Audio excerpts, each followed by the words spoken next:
mid ka mid ah kuwa ugu cadcad xagaagan ku guuleysiga Euro 2024 ayaa caawa bilaabi doona ololahooda Euro iyadoo Portugal ay ku furan doonto ololaheeda Euro 2024 kulan ay la ciyaarayso Jamhuuriyadda Czech Republic ka oo ka dhici doona garoonka Lisbik. Portugal ayaa loo saadaalinayaa inay kula loomi doonto koobka Jarmalka ka socda halka Czech Republic ay dalban doonto inay ka soo baxdo groupkan oo ay ku jiraan Turkiga iyo Georgia. Portugal ayaa si caan ah ugu guuleysatay Euro 2016 waxaana ay gaareen semifinalka tartankan 3 jeer oo kale laakiin waxa ay ku hareen wareegka 16 tartankii Euro 2020 xulka Iberian lagu naaneeso ee Portugal ayaa markaasi gaaray afar dhamaadka koobkii adduunyada 2022 iyadoo Roberto Martinez uu xulka la wareegay waxyar kadib tartanka waxaana jiray calaamado badan oo wanaagsan oo uu ka hoos ciyaarayo Isbaanishkan. Faransa, England iyo Germany ayaa loo arkaa inay yihiin saddexda xul ee ugu cadcad inay ku guuleysan karaan Euro 2024 laakiin Portugal ayaa sidoo kale la filayaa in ay ku soo biiraan isku dhafka sababtoo ah tayada iyo khibradda ay u leeyihiin ciyaartoydooda tartanka Euro. Xulka qaranka Portugal ayaa kali doona kulankooda furitaanka groupka F iyagoo 3 waxba kaga badiyay Republic of Ireland kulan saaxiibtinimo caalami ah iyadoo Cristiano Ronaldo uu 2 jeer shabaq soo taabtay kulankaasi. Portugal ayaa dhab ahaantii laga badiyay 2 kamid ah 4 kulan ee ugu dambeysay laakiin waa kuwa ugu cadcad inay hoggaanka u qabtaan groupkan oo ay ku jiraan Turkiga iyo Georgia oo hubaal ah inay soo baxaan 2 xul inkastoo suurtagal ay tahay inay 3 xul u soo baxaan. Xulka qaranka Portugal ee uu hogaamiyo Roberto Martinez ayaa kulankooda labaad ee groupka F waxay 22 June wajihi doonaan xulka qaranka Turkiga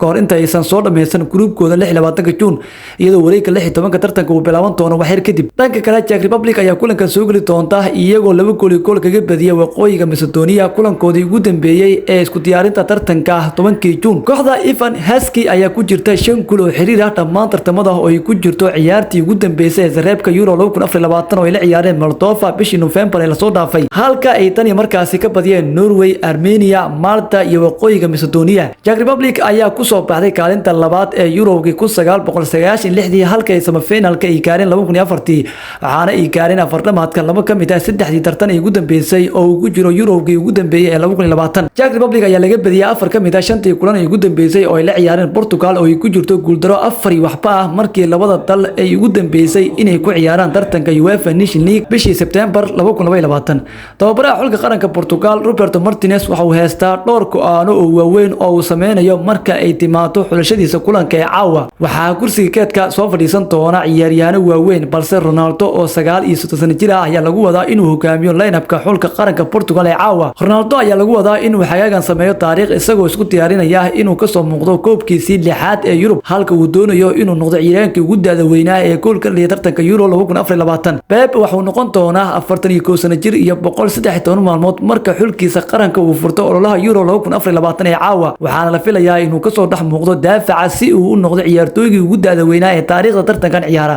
Ruben Dias iyo Pepe ayaa u muuqda inay yihiin daafacyada dhexe ee ku bilaaban kara kulanka caawa ee xulka qaranka Portugal. Diego Jota ayaa sidoo kale laga yaabaa inuu ka mid noqdo bedelka Portugal kulanka caawa taas oo calaamad kale u ah xulashooyinka uu Martinez u yeeri karo kulankan. Dhanka Czech Republic ciyaaryahanka khadka dhexe ee Michel Sedlik kaas oo noqon lahaa mid bilow ah ayaa lagu qasbay in laga saaro xulka qaranka Czech Republic kahor inta uusan bilaaban tartanka sabab la xiriira dhaawac ka soo gaaray markii uu baaskiilka watay. Labada ciyaaryahan ee kooxda kubadda cagta West Ham, Vladimir Kufel iyo Thomas Suk ayaa ku jiri doona shaxda xulka qaranka Czech Republic ee kulanka caawa ay la ciyaari doonaan xulka qaranka Portugal. Ciyaartan ayaana caawa soo gali doonta 4 saacadood saacada Geeska Afrika garoonka Lisbik ay ku ciyaarto ayuuna kulankan ka dhici doona. Portugal caawa wuxuu mari doona wadadii ay mareen Jarmalka, Spain iyo Switzerland oo waxa uu ku badin karaa gool badan mise waxa uu mari doona wadadii ay mareen Faransiiska, Ingiriiska iyo Talyaaniga oo waxa uu ku badin karaa hal gool. Muxuu ku iman karaa kulanka caawa ee dhaxmari doona Portugal iyo sidoo kale